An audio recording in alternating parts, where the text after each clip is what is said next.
হামজা, আমি একজন MBBS doctor. আপনি গ্রামের সাধারণ একজন মানুষ, আপনার সাথে আমার কখনো বন্ধুত্ব যায় না। চেয়ারম্যান যে লোক পাঠিয়ে হামজার ঘর ভেঙে দিয়েছে তার ভিতরে কি রিপনও ছিল?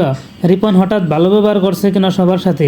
কি ঘটতে চলছে রোজা ও নামাজ নাটকটির 4 নম্বর এপিসোডে? হ্যালো ভিউয়ার্স, আপনারা যারা দেখতে চান রোজা ও নামাজ নাটকটির 4 নম্বর এপিসোডে কি হবে, তাহলে আপনারা দেখতে পাবেন হচ্ছে রিপন যে চেয়ারম্যানের লোকজনের সাথে দল দিয়ে হামজার ঘর ভেঙে ফেলে পরে রিপন ভালো ব্যবহার করতে শুরু করে সবার সাথে।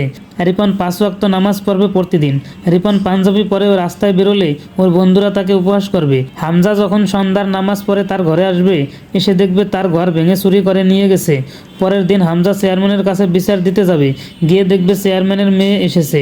চেয়ারম্যানের মেয়ের সাথে ছোটবেলায় হামজা পড়াশোনা করেছে। হামজা চেয়ারম্যানের মেয়ের দিকে বন্ধুত্বের হাত বাড়ালে চেয়ারম্যানের মেয়ে বলবে, আমি একজন এমবিবিএস ডাক্তার, তুমি গ্রামের একজন সাধারণ মানুষ, আমার সাথে তোমার বন্ধুত্ব যায় না। রিপনের মা হামজার বাবাকে ছেড়ে দিবে, বারান্দায় তাকে খেতে দিবে। তখন হামজার বাবা রিপনের ব্যবহারের কথা ভেবে রিপনকে কুত্তার সাথে তুলনা করবে। এসব শুনে রিপনের মা রেগে যাবে।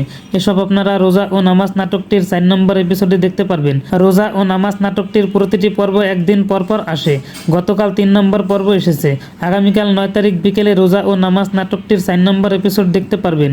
সবার আগে নাটকটি দেখতে হলে ঈগল ড্রামা সিরিজ ইউটিউব চ্যানেলটি সাবস্ক্রাইব করে রাখবেন, তাহলে সবার আগে নাটকটি দেখতে পারবেন। সব ধরনের নাটকের আপডেট পেতে চ্যানেলটি সাবস্ক্রাইব করে পাশে থাকবেন। ধন্যবাদ।